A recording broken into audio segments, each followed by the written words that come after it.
Alright guys, back to reading class. Today we are going to dig deeper into our text, The Journey, Stories of Migration. But before we do that, I'm sure you guys are missing our vocab word of the day, which is accidents.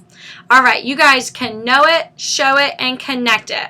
Tell somebody in your family what accidents means for the know it, and then go ahead and act it out for the show it. Just make sure you're careful. And finally, talk about how maybe you've had an accident yourself or you've seen an accident for connect it.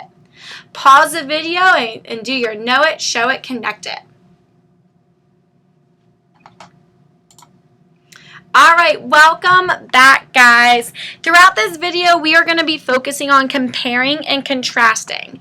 And a lot of it is going to be me giving you hints, you pausing the video, going back to your text, and then making sure that you write down your answer, and then unpausing the video to check your answer.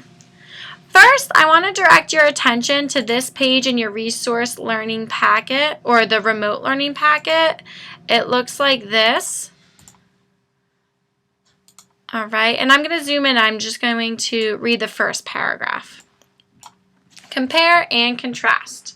The author of The Journey, Stories of Migration organized the text in a way that helps the reader compare and contrast whales and locust. Looking for connections between parts of a text will help you understand what you read. So as we read, guys, we're going to be looking for comparing and contrasting connections. So you'll have a Venn diagram, which are two circles that overlap each other. In the center, you describe what is the same or what they have in common. And on the outsides is where you describe what is different. So you'll go to your Venn diagram, which looks like this. And I'm going to walk you through filling it out. Remember, I'm going to give you hints. You'll pause the video. Go back to your text to look for the information. Then you'll write your information down and unpause the video to check your answers. So the first example that I had on there is I was asking myself, what are both of these groups doing? What do they have in common? What do you guys think? That's right. First, they all migrate in groups. And then I'm going to ask myself, how was that traveling? Was it quick? Was it easy? Was it hard? Was it long? Was it short? Go ahead and pause the video and add that to your Venn diagram.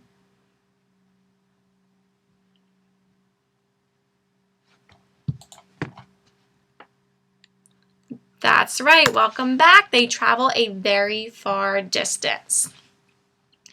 Now that we know what they have in common, let's start looking at the differences.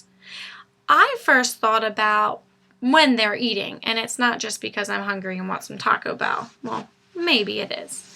But ask yourself, when do each group eat? Go ahead, pause the video and add that to the chart.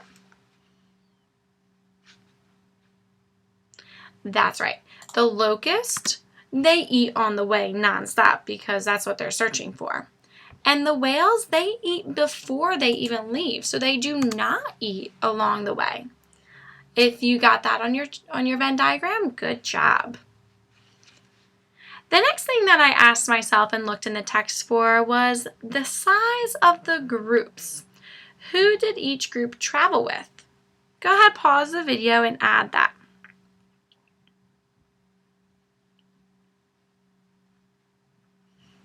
So if you added that the locusts travel all together in a very large group, you are correct.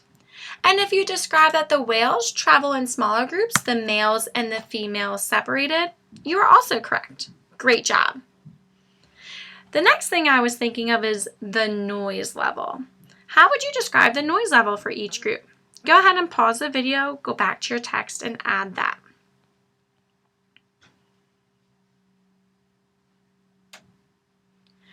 All right, so if you describe that the locusts were super loud because of their wings, you are correct. And then if you describe that the whales were quiet, you are also correct. And lastly, the one that I think is most important, how would you describe the reasons for migration? Why did each group migrate? go back to the text and add that. So if you said that the locust migrates because they're traveling to find food, you are correct. I mean, they even destroy vegetation in their path.